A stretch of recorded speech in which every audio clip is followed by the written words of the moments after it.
Haleluya. Haleluya. Saudaraku, Yesus itu baik, amin. Yesus itu sangat memperhatikan kita. Memperhatikan kita satu persatu. Tidak ada satu pun yang terlewatkan, saudara. Tidak ada.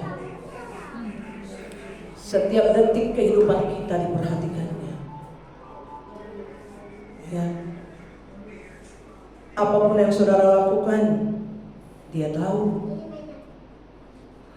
Jangankan hari ini, besok pun bakal apa yang saudara akan lakukan, Dia tahu. Jangankan besok, 5 tahun lagi, apa yang akan saudara lakukan, Dia tahu. Itu Tuhan kita. Dahsyat luar biasa, saudara. Ya. Jadi kalau Dia tahu, apapun Dia tahu, dalam hati saudara yang paling dalam pun Dia tahu, ya. Maka ayolah kita buat yang terbaik. Kita lakukan yang terbaik untuk Tuhan. Ya. Jangan suka menyakiti hati orang, karena Tuhan tidak mau menyakiti hati kita. Beri semangat bagi orang yang lemah, bagi istri yang saat ini mungkin dalam keadaan lemah, bagi suami yang mungkin saat ini dalam keadaan lemah, ya, bagi anak kita yang mungkin saat ini dalam keadaan lemah. Ayolah kita berikan semangat kepada mereka. Ya, jangan yang sudah lemah semakin dilemahkan, saudara. Ya, tapi diberi semangat untuk supaya apa? Dia tidak putus asa menjalani hidup, saudara. Tuhan Yesus mengasihi semuanya orang. Dia mengasihi semua tanpa terkecuali. Ya, apakah itu pemabuk? Apakah itu penjinah? Apakah itu perampok, pemerkosa? Tuhan sayang kepada semuanya tanpa terkecuali, saudaraku. Ya. Jadi jangan suka menghakimi. Karena Tuhan mengasihi semua, tidak pandang rupa, tidak pandang kekayaan. Ya, Dia mengasihi semua.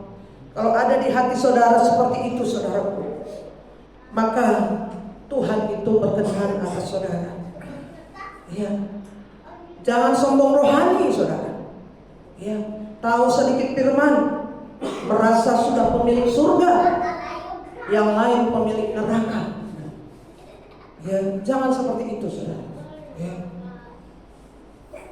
Nah, kalau saudara nyampaikan firman, kemudian dia menolak, jangan saudara katakan dia bodoh. Ya. Dan kemudian saudara nggak suka sama dia, ya, karena ketika saudara sampaikan firman dia nggak mau mendengar, dia keras hati. Jangan marah, doakan. Mungkin lain waktu, mungkin belum waktunya saat ini.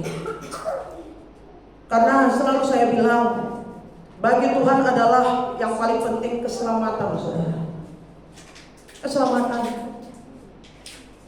ya. Bukan, saudaraku, kekayaan. Bagi Tuhan yang paling penting adalah keselamatan.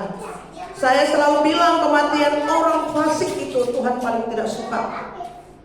Makanya Dia selalu akan bikin cara supaya orang fasik itu datang kepadanya.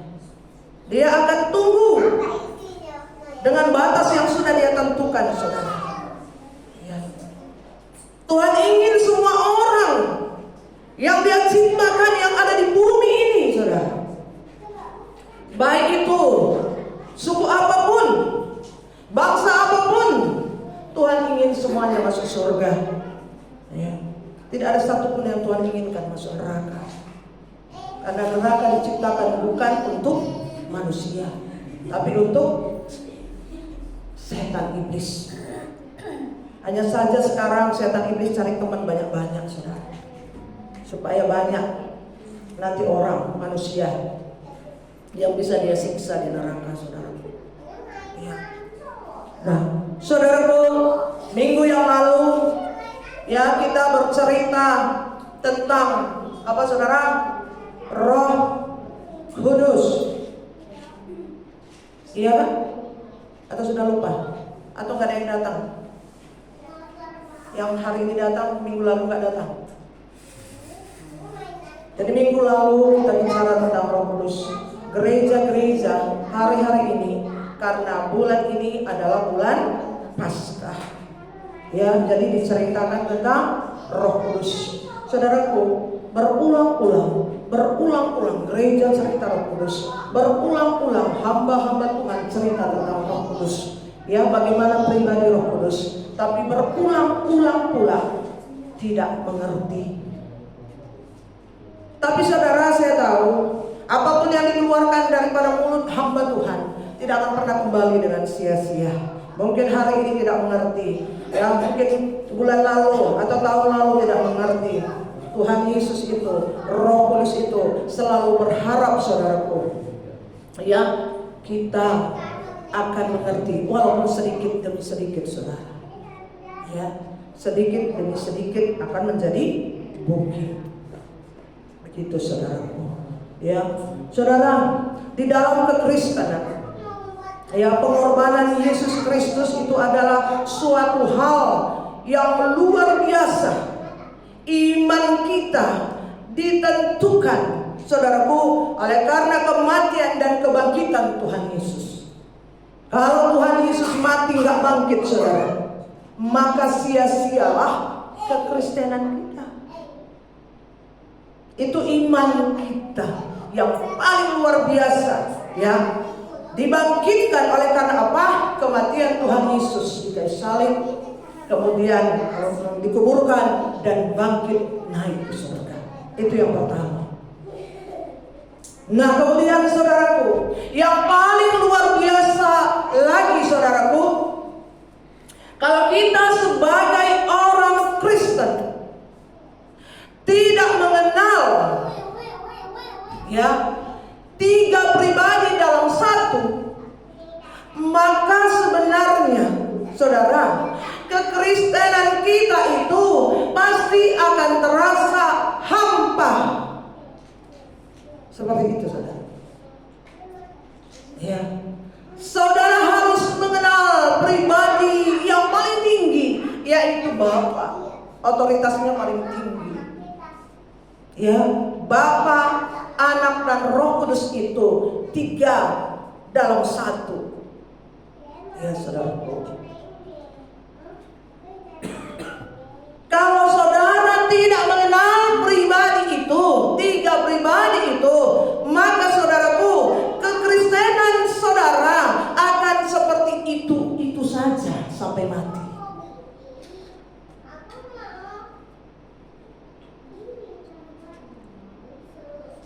Saudara, dari tiga pribadi itu punya otoritas yang paling tinggi adalah Bapa. Makanya Yesus ketika jadi manusia, dia tunduk kepada Bapa. Roh Kudus adalah roh Bapa dan roh Tuhan Yesus juga adalah pribadi. Roh Kudus adalah pribadi. Saudara adalah pribadi. Saya adalah pribadi. Saudara punya roh. Saya punya roh. Ya. Dan Roh Kudus adalah rohnya Bapa, rohnya Tuhan Yesus. Nah, saudaraku, ketika Yesus naik ke surga, dia katakan, aku naik ke surga, aku duduk di sebelah kanan Allah Bapa untuk menyediakan rumah tempat tinggal bagimu. Tapi aku tidak akan membuat engkau menjadi seorang yatim. Oleh karena aku ke sana, ke surga, aku akan berikan penolong bagimu, yaitu Roh Kudus. Nah, saudaraku, Roh Kudus adalah pribadi Tuhan yang luar biasa, yang saat ini ada bersama kita di tempat ini. Saat ini ada bersama kita. Dia sangat mau kalau diajak untuk kerja sama. Ingat saudara, dia sangat mau untuk diajak bekerja sama, menjadi mitra kerja dalam kehidupan saudara, dalam pekerjaan saudara, dalam kehidupan rumah tangga saudara, dalam kehidupan sosial saudara. Dia mau diajak untuk apa? Bekerja sama. Untuk apa? Menuntun saudara, memimpin saudara. Adakah saudara pernah sadari itu? Saudaraku, orang Kristen banyak di dunia ini, saudara. Ya, banyak sekali orang Kristen di dunia ini. Banyak sekali. Ya. Tapi saudara, orang Kristen itu ada dibagi 3. Ya, jadi coba nilai diri kita ya. Orang Kristen itu ada 3 bagian. Orang Kristen yang turunan, dia Kristen karena ikut bapak mamanya, turunan, maka dia lahir otomatis Kristen. Ya, itu yang pertama. Ya, namanya Kristen apa? Turunan. Kemudian itu yang pertama ya. Tanya diri saudara, apakah saudara bagian dari ini? Ya. Nah, kemudian yang kedua adalah orang Kristen yang sudah bertobat. Itu yang kedua. Orang Kristen yang sudah bertobat.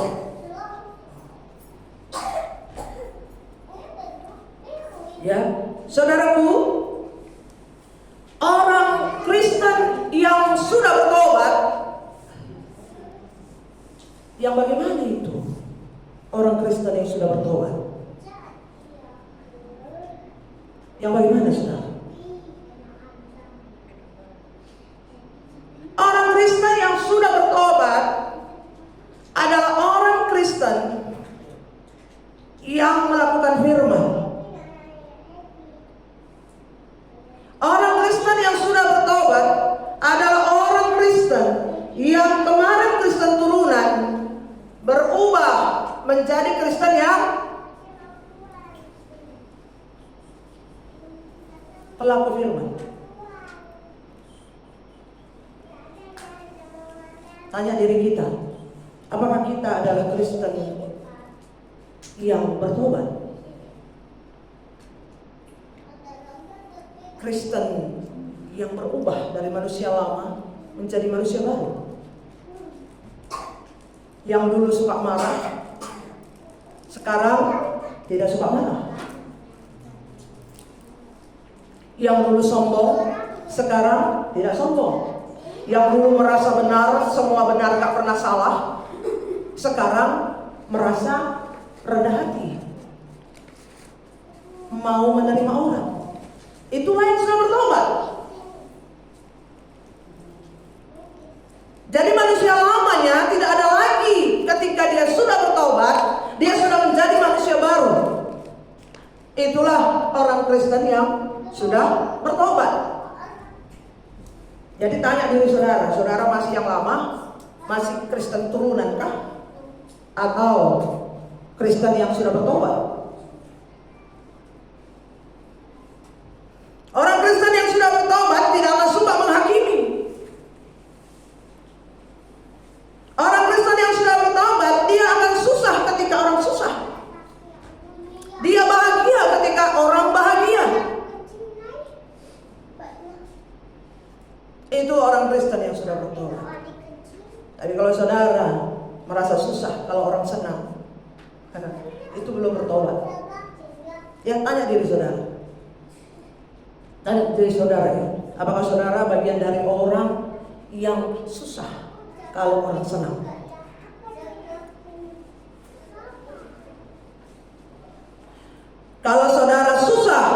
punya jabatan. Saudara, susah kalau orang kaya, kok aku nggak kaya. Itu belum bertobat, saudara. Nah, kemudian yang ketiga adalah orang Kristen yang bertobat dan penuh dengan Roh Kudus. Itu yang ketiga, saudara. Saudara ada di mana? Jangan jadi Kristen-Kristenan. Rugi kalau saudara cuma bertitel Kristen tok, apalagi Kristen turunan. Jadi Kristen yang ketiga adalah orang Kristen yang sudah bertobat dan penuh dengan Roh Kudus. Apakah kita berhak semuanya dipenuhi dengan Roh Kudus? Berhak, saudara. Tergantung kepada saudara mau atau tidak. Nah, tapi hari ini saudara, tadi kan 3 ya. Tanya pada diri saudara, kayaknya aku masih Kristen turunan lah ini. Aku gak mau tetap menjadi Kristen turunan. Kenapa? Karena hamba Tuhan bilang, kalau kita menjadi Kristen turunan, itu adalah Kristen sebenarnya yang sia-sia. Rugi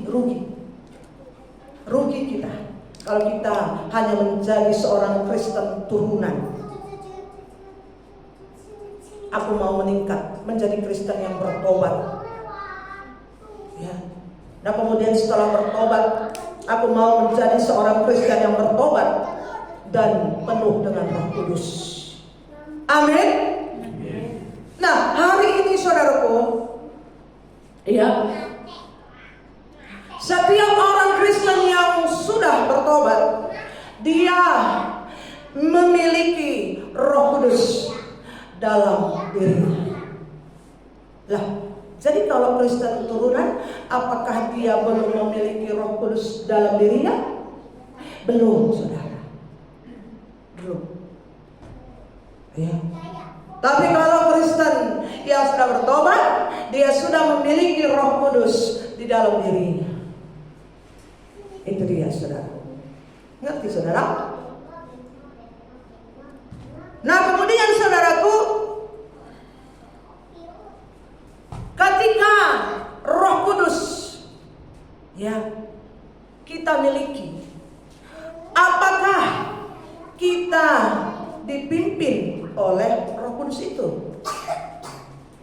Karena ada orang yang sudah memiliki Roh Kudus, tapi hidupnya tidak dipimpin oleh Roh Kudus karena dia tak mau dipimpin Roh Kudus. Contohnya, Roh Kudus bilang ke kiri, aku ke kanan. Kan ada Roh Kudus dalamnya, tapi nggak mau dipimpin. Roh Kudus bilang maju, aku nggak mau maju. Aku mau mundur.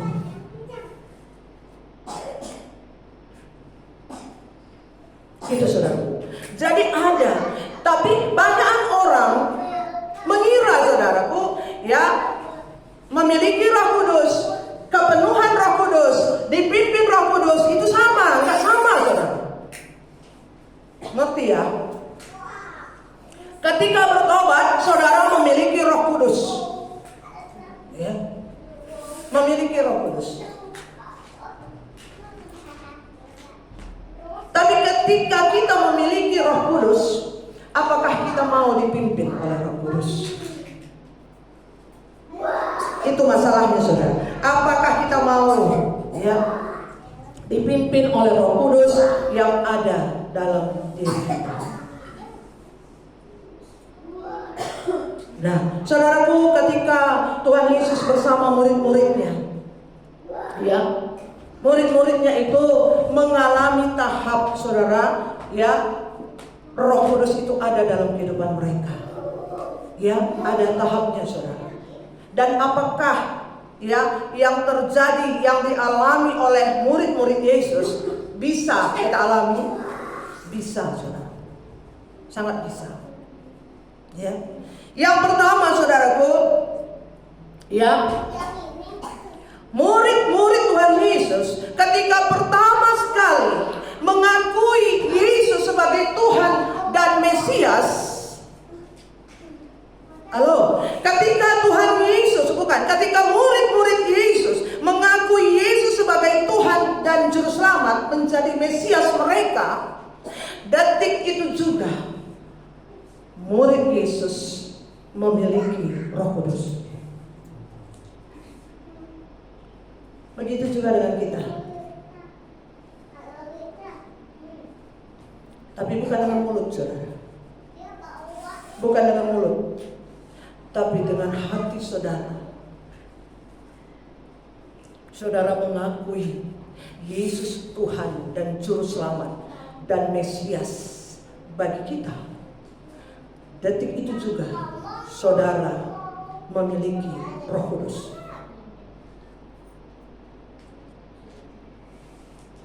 Kalau saya tanya, setiap ada yang datang sharing, kamu percaya kepada Tuhan Yesus?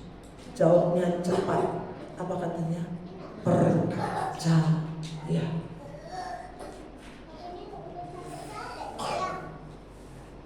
Masalahnya saudaraku, ketika mengalami masalah, percayanya hilang. Apakah dia memiliki Roh Kudus? Enggak, saudara. Saudara, ketika kita takut, ketika kita khawatir, ketika kita bimbang, saudaraku, ya, itu artinya kita mengecilkan Tuhan. Saudara enggak percaya Tuhan. Itu dia, saudara. Jadi Tuhan mau saudara dan saya, kalau saat ini ada saudara yang belum percaya Yesus sebagai Tuhan dan Juru Selamat saudara, Yesus sebagai Tuhan dan Mesias kehidupan saudara, kalau saat ini saudara belum percaya, maka ayolah, percayalah dari hatimu yang paling dalam, supaya Roh Kudus masuk ke dalam diri. Itu dia, saudara. Itu murid-murid Yesus. Nah, kemudian yang kedua, saudara, setelah murid-murid Yesus percaya bahwa Yesus itu adalah Mesias, ya. Kemudian yang kedua, coba kita lihat di dalam Yohanes 20 ayat 22. Yohanes 20 ayat 22. Ya. Dan sesudah berkata demikian, tadi kan sudah percaya ya mereka bahwa Yesus itu adalah Tuhan dan Mesias, ya. Yang kedua, sesudah berkata demikian, ia itu siapa? Yesus mengembusi mereka dan berkata, terimalah Roh Kudus. Itu dia, saudara. Ya. Oke lah, mungkin Yesus gak ada sekarang di sini, ya saudara. Aku ini udah percaya nih, dari hatiku yang paling dalam. Aku percaya bahwa Yesus adalah Tuhan dan Mesias. Ya, saudara bilang, Roh Kudus masuklah dalam hidupmu. Kan gak ada Yesus yang bilang atau Yesus menghembusnya ke diri saudara. Roh Kudus masuklah ke dalam hidupku, masuklah ke dalam hatiku, tinggallah dalam hidupku, tuntun dan ajari aku. Itu dia, saudaraku. Nah, kemudian yang ketiga setelah itu saudaraku, maka saudara harus dibaptis dengan Roh Kudus. Saudara harus dibaptis dengan Roh Kudus. Apakah saudara di sini sudah mengalami pembaptisan Roh Kudus?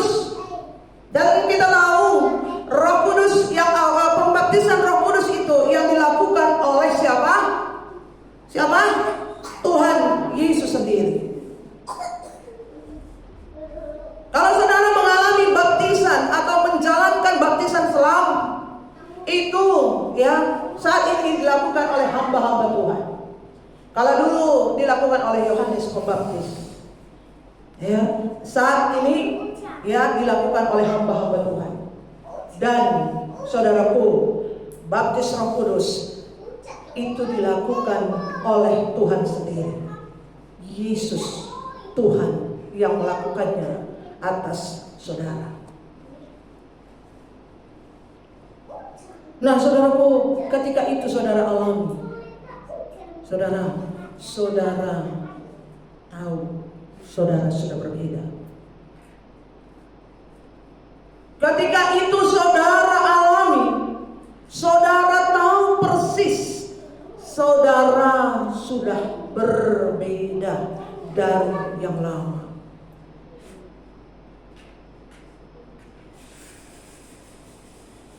Itu yang harus saudara minta kepada Tuhan.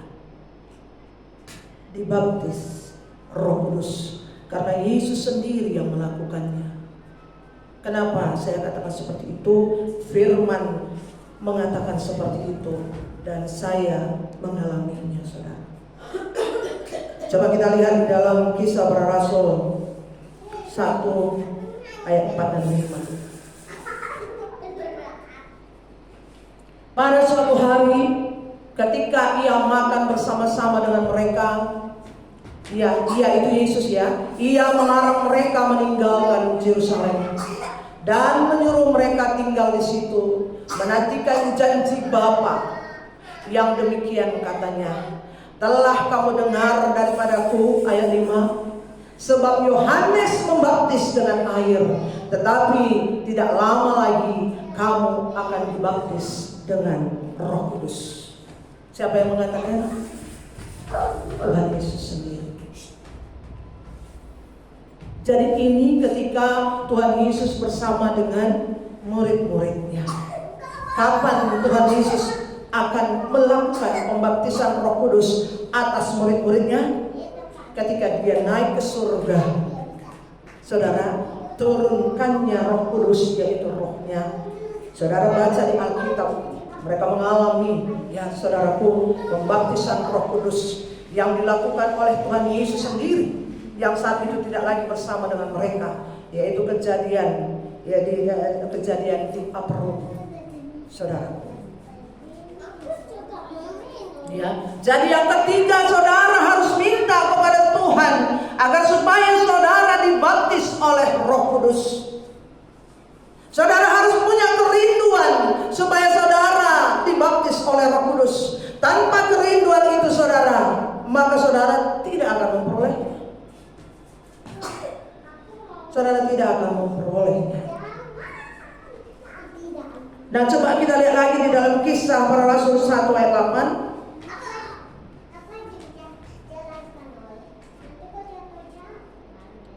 Tetapi kamu akan menerima kuasa. Bukan saya yang bilang. Tetapi kamu akan menerima apa saudara? Kuasa. Saudara akan menerima kuasa. Saya akan menerima kuasa. Kalau apa? Roh Kudus turun ke atas kamu. Saudara berkuasa. Saya akan berkuasa kalau Roh Kudus itu turun atas kita. Dan kamu akan menjadi saksiku di Yerusalem dan di seluruh Judea dan Samaria dan sampai ke ujung bumi. Saudaraku, ketika kita dipenuhi Roh Kudus, ketika kita sudah dibaptis Roh Kudus dan dipenuhi Roh Kudus, saudaraku, maka saudara akan punya kuasa. Saudara punya power, kuasa yang supranatural. Dari mana? Dari Roh Kudus. Apakah saudara tidak rindu akan hal itu? Ketika saudara tumpangkan tangan di atas kepala orang sakit sembuh.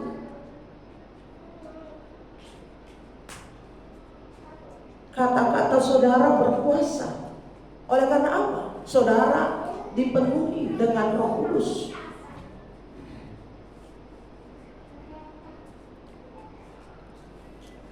Dan kita tahu sekali lagi, siapakah yang melakukan pembaptisan Roh Kudus? Yaitu Tuhan Tuhan Yesus itu sendiri. Makanya bahasa roh tidak bisa dipelajari. Tidak bisa, saudara. Tidak bisa dipelajari. Coba kita lihat di dalam Markus 1 ayat 8. Markus 1 ayat 8.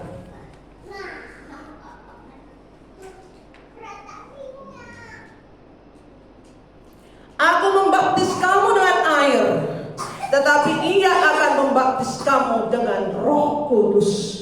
Aku, kata Yohanes, membaptis kamu dengan air, tapi ia, Yesus sendiri, akan membaptis kamu dengan Roh Kudus. Gratis loh, saudara. Kenapa sulit sekali? Kenapa tidak ada keinginan? Untuk apa? Rindu dibaptis Roh Kudus.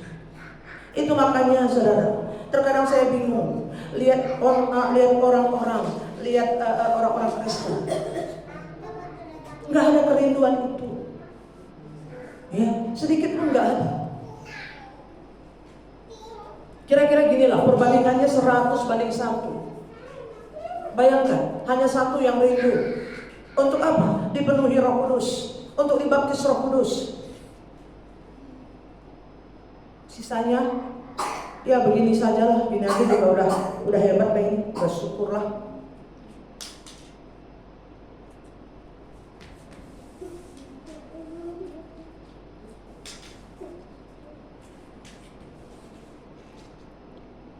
Nah, saudaraku, ketika Yesus katakan tetaplah di Yerusalem, ya, jangan pergi kemana-mana sebelum rohku turun.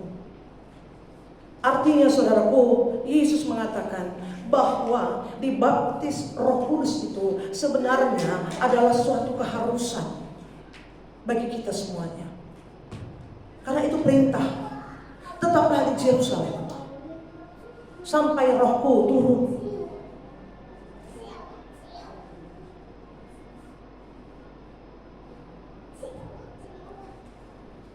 Biarlah di hati saudara Tuhan dapat kerinduan itu. Kerinduan untuk dipenuhi Roh Kudus, kerinduan untuk dibaptis oleh Roh Kudus.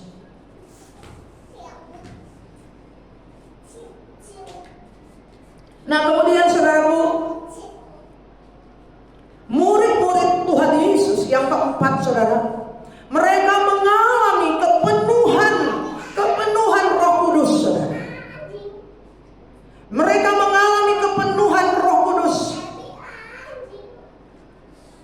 Dan saudara tahu, ketika murid-murid Yesus mengalami kepenuhan Roh Kudus, maka Roh Kudus itu akan bekerja pada setiap mereka di setiap waktu,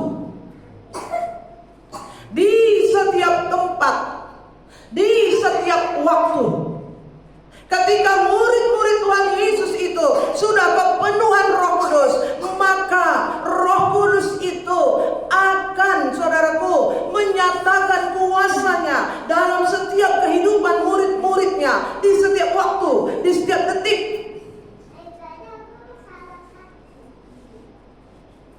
Ya, saudaraku, bukan sejam sekali, bukan seminggu sekali. Misalnya seminggu sekali ke gereja, baru kepenuhan Roh Kudus. Tidak begitu dia, saudara. Bukan setiap Rabu kepenuhan Roh Kudus. Bukan setiap Senin kepenuhan Roh Kudus. Tapi setiap saat, setiap detik, ketika kita kepenuhan Roh Kudus, maka Roh Kudus itu, saudaraku, akan menyatakan kuasanya dalam kehidupan saudara di setiap detik. Wow, luar biasa. Apakah saudara bisa memiliki apa yang saya katakan tadi, saudara? Bisa. Semuanya kita bisa. Saya nggak tahu. Ketika saya dulu, saudaraku, begitu saya mendengar tentang Roh Kudus, saudara, saya benar-benar rindu sekali. Saya rindu sekali memiliki Roh Kudus.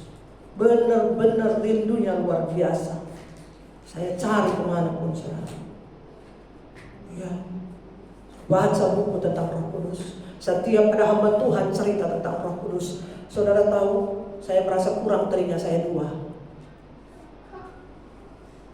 Saya ingin seluruh badan saya bertelinga. Ya, karena kalau telinga yang satu tidak merekam, telinga yang kedua merekam. Nah, begitulah dalam hati saya, saudara.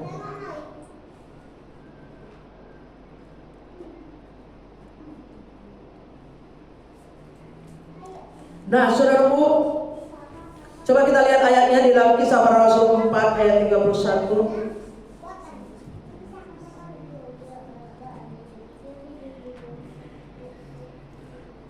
Dan ketika mereka sedang berdoa, inilah yang mereka alami ketika mereka kepenuhan Roh Kudus. Mereka taat ketika dibilang tetaplah di Yerusalem. Mereka pun tetap di Yerusalem. Mereka tidak membantah, saudara. Artinya mereka mau dipimpin oleh Roh Kudus, saudaraku ya. Mereka tidak membantah. Dan ketika mereka sedang berdoa, goyanglah tempat mereka berkumpul itu, dan mereka semua penuh dengan Roh Kudus.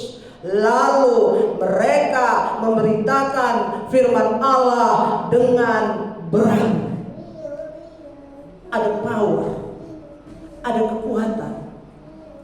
Petrus ketika Yesus mau disalib menyangkal Tuhan Yesus 3 kali sebelum ayam berkokok.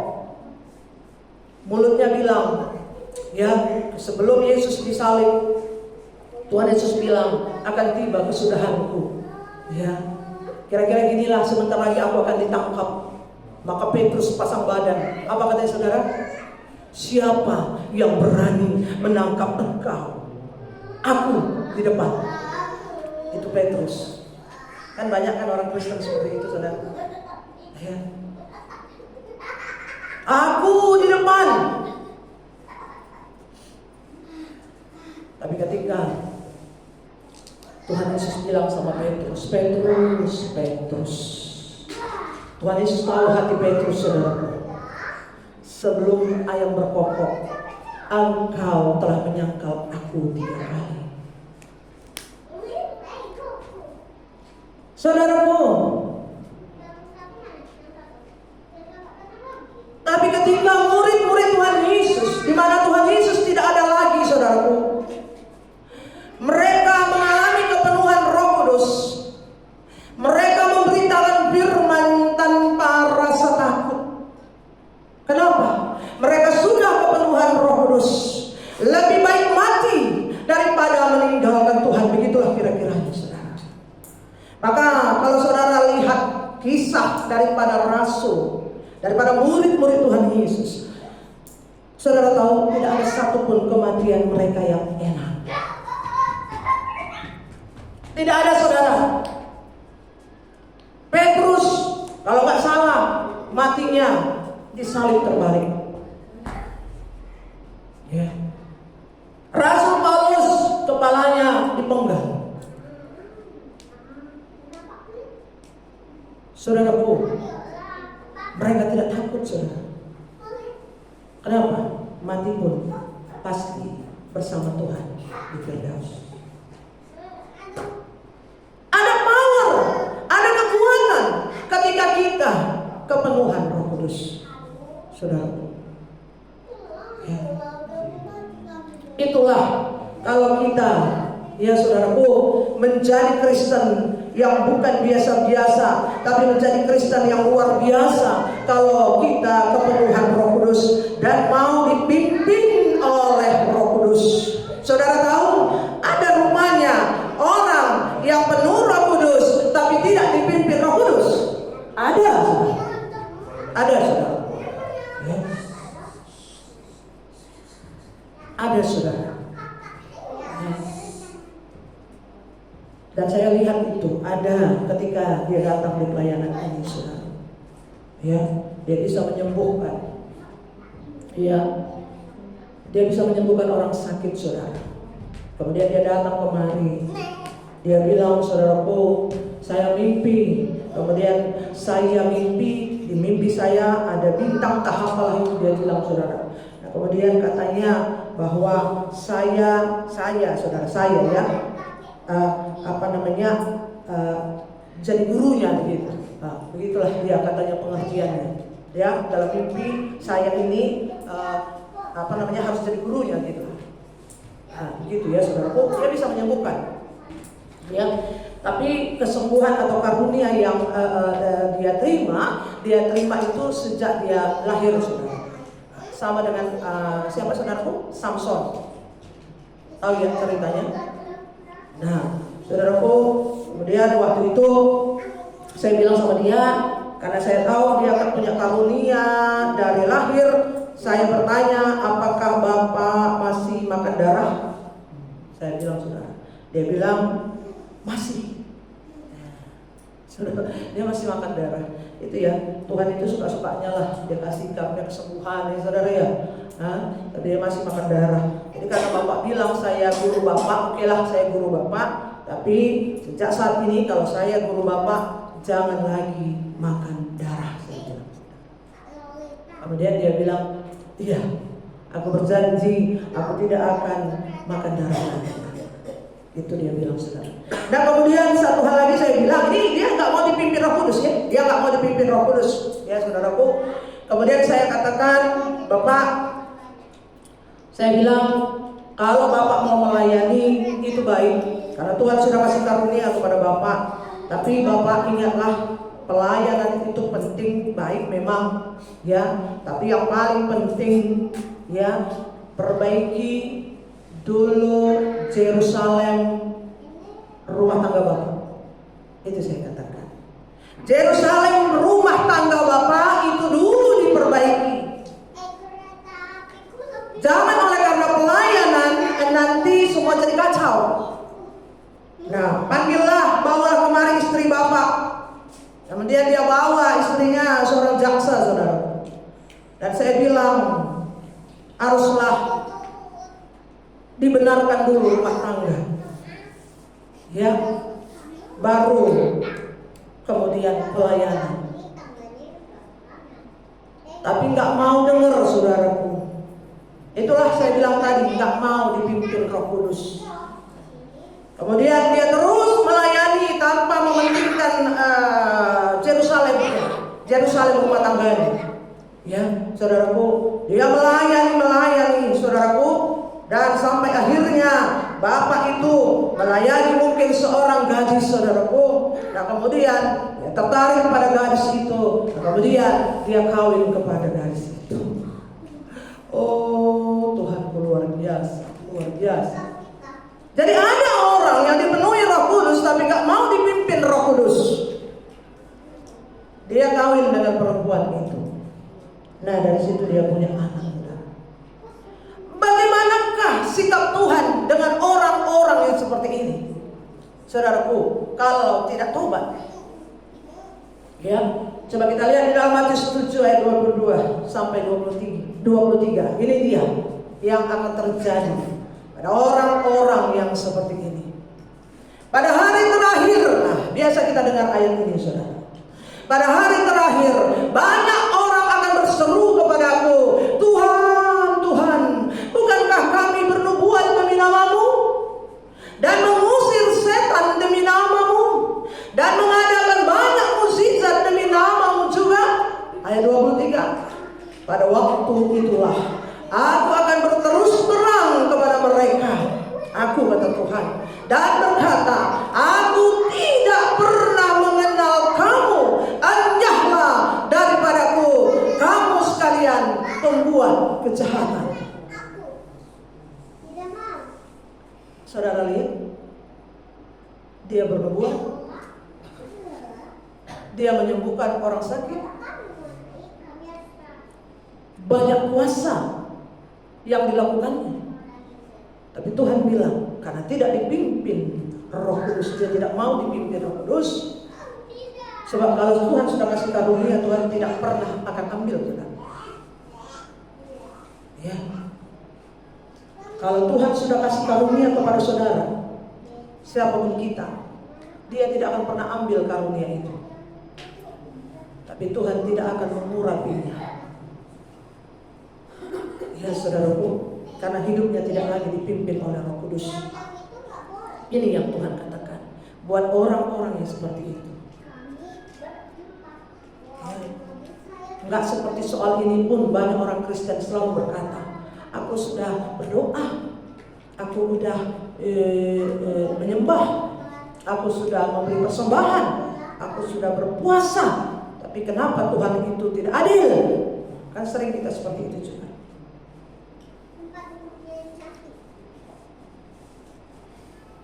Ya saudaraku, makanya rindukan saudara bertobat, memiliki Roh Kudus, kepenuhan Roh Kudus, dan dipimpin oleh Roh Kudus. Jangan memperoleh hal yang seperti ini, saudaraku. Dan saya tadi katakan bahwa orang yang sudah kepenuhan Roh Kudus setiap detik hidupnya punya kuasa. Ada power di dalam kehidupannya, saudaraku. Ya, coba kita lihat di dalam Kisah Para Rasul 7 ayat 55.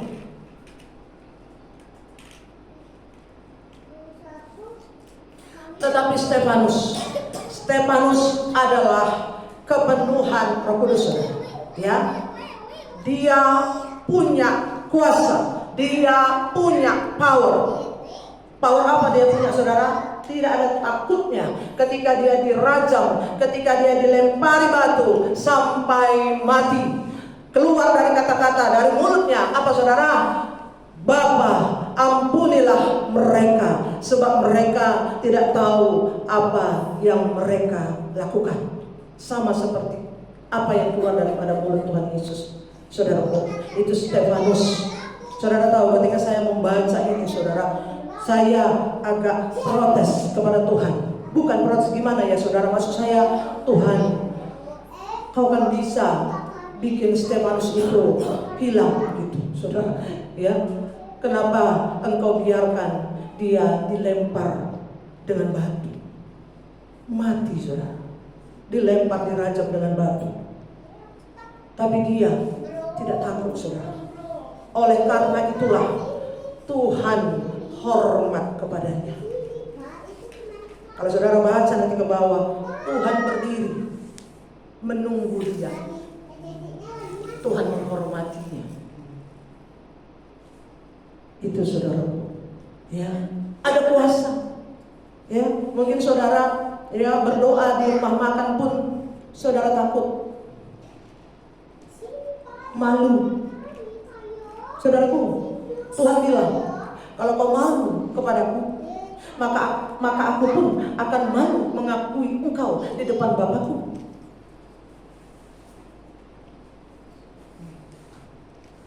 Ada nggak perasaan saudara seperti itu? Ketika makan di rumah makan, berdoa pun malu. Saudara malu punya Tuhan seperti Tuhan Yesus. Tapi bukan saya suruh saudara berdoa, Bapa kami yang di surga. Nggak perlu saudara kuat ya, saudara. Itu saudara, kita akan berani karena kita ada Roh Kudus, kita punya kuasa, saudara. Ya. Nah kemudian kita lihat lagi ya, sedikit waktu lagi saudara, Lukas 1 ayat 41 sampai 43.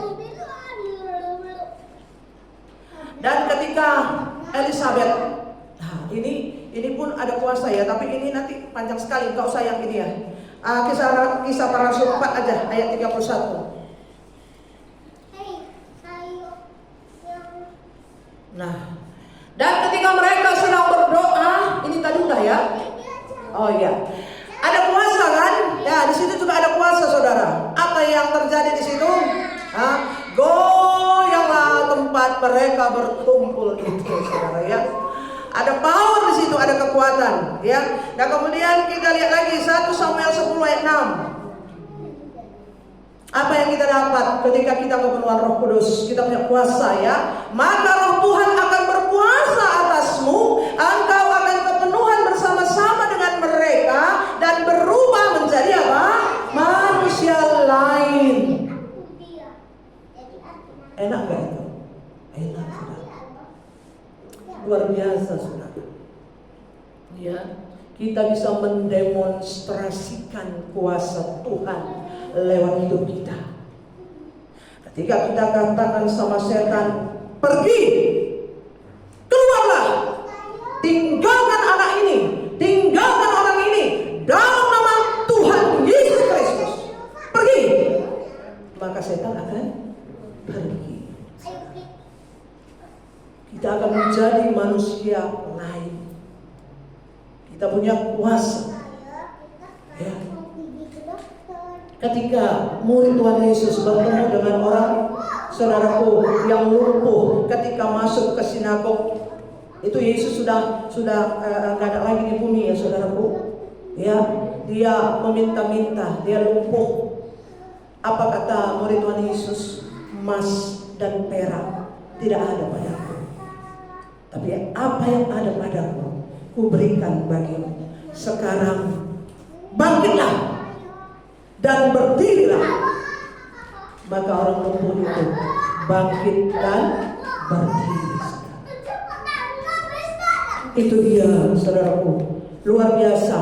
Makanya saya, ya saudaraku, dan Tuhan Yesus pasti mengharapkan setiap orang yang rindu untuk memiliki Roh Kudus, kepenuhan Roh Kudus, dipimpin oleh Roh Kudus, maka Tuhan itu akan cepat dan berlari-lari saudaraku untuk datang kepada saudara.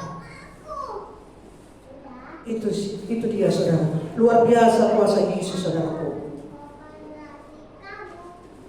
Jadi kalau ada kita di sini yang sudah kepenuhan Roh Kudus, yang ada Roh Kudus di dalamnya, maka biarlah minta kepada Roh Kudus. Roh Kudus, pimpin hidupku, tuntun hidupku. Tanpamu aku gak bisa buat apa-apa. Tanpamu aku gak akan mampu.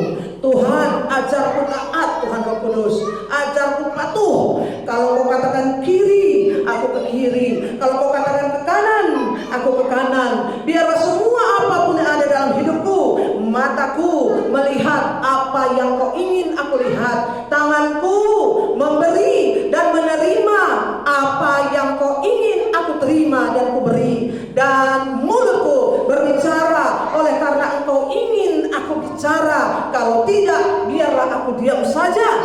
Kakiku kemanapun aku pergi berjalan, itu oleh karena engkau ingin aku pergi dan berjalan. Kalau saudara minta seperti itu, saudara ada Roh Kudus, maka kehidupan saudara, roh, jiwa dan raga saudara dipimpin oleh Roh Kudus saudaraku. Itulah orang-orang kalau sudah, ya saudaraku, mau dipimpin oleh Roh Kudus. Amin saudara. Saya juga ingin sekali punya mitra saudara. Saya pribadi, apalagi Tuhan itu saudara, saya ingin punya mitra, teman sekerja, orang-orang yang dipenuhi Roh Kudus. Supaya apa? Terjadi estafet saudara. Ketika saudara dimuridkan dan saudara kepenuhan Roh Kudus, dipimpin oleh Roh Kudus, maka saudara bisa memuridkan lagi. Itu yang paling penting saudara. Ayolah, jangan cuma masalah aja yang terus dan terus dipikirkan. Jangan masalah aja yang terus dan terus ada di otak dan pikiran saudara. Kalau itu yang ada pada diri saudara, saudara tidak tahu bahwa Tuhan lebih besar daripada masalah saudara. Jangan masalah-masalah itu aja. Ketika saudara memikirkan tentang Tuhan, maka Tuhan pasti akan memikirkan semua masalah saudara dan memberikan jalan keluar buat saudara. Ayolah, karena itu yang saya alami ketika saya dulu datang pertama kepada Tuhan. Saya datang dengan masalah, segala masalah saya datang, dan sampai akhirnya saya tidak lagi terlalu mengingat masalah. Yang saya inginkan adalah berjumpa dengan Tuhan. Saya inginkan Roh Kudus memenuhi hidup saya, memimpin hidup saya. Itu yang saya inginkan. Dan saudara tahu, masalah saya Tuhan selesaikan. Masalah saya selesai, dan selesai. Saya nggak perlu lagi memikirkannya. Itu cara kerja Tuhan, saudaraku. Ayolah, Tuhanlah utamakan dalam segala hal. Maka semua masalah saudara, apapun itu pergumulan saudara, pasti Tuhan bereskan. Itu pasti saudara. Sekali lagi, saya rindu punya mitra kerja. Saya rindu punya teman kerja, mitra kerja, orang yang penuh dengan Roh Kudus dan mau dipimpin oleh Roh Kudus. Supaya apa saudaraku? Yehuda Aurelius ini semakin besar jangkau jiwa-jiwa. Saya selalu bolak-balik bilang, bukan saya mau mengecilkan saudara. Sampai hari ini 8 tahun ulang tahun Yehuda, bahkan sebelum itu juga sudah ada saudaraku, kira-kira sudah ada 13 tahun lah sebenarnya pelayanan ini. Belum ada satupun yang saya dapat di saudaraku benar-benar punya kerinduan dengan Tuhan. Saudaraku, yang sungguh-sungguh benar-benar mengutamakan Tuhan dalam hidupnya. Itu saudaraku. Bagaimana Rasul Paulus punya Timotius, bagaimana Nabi Elia punya Elisa, saudara. Tapi saya percaya Roh Kudus tidak akan berhenti. Ya, tidak 1, 2, mungkin 3, 10, bahkan 15 akan ada dari sini anak-anak Yehuda, ya, yang penuh dengan Roh Kudus dan dipimpin oleh Roh Kudus. Amin, saudaraku. Amin. Amin. Demikian firman Tuhan, saudara. Kita nyanyi dulu.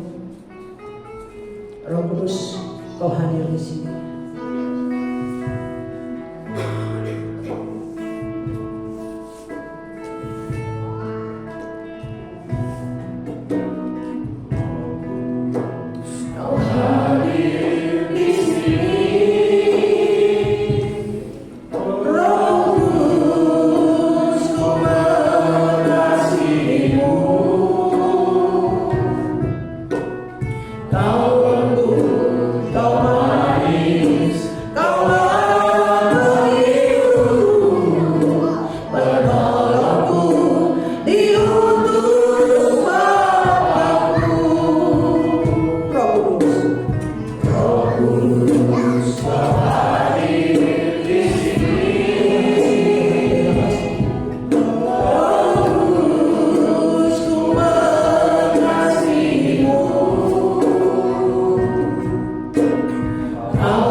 Saudara.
Betapa luar biasa baiknya Engkau ya Tuhan.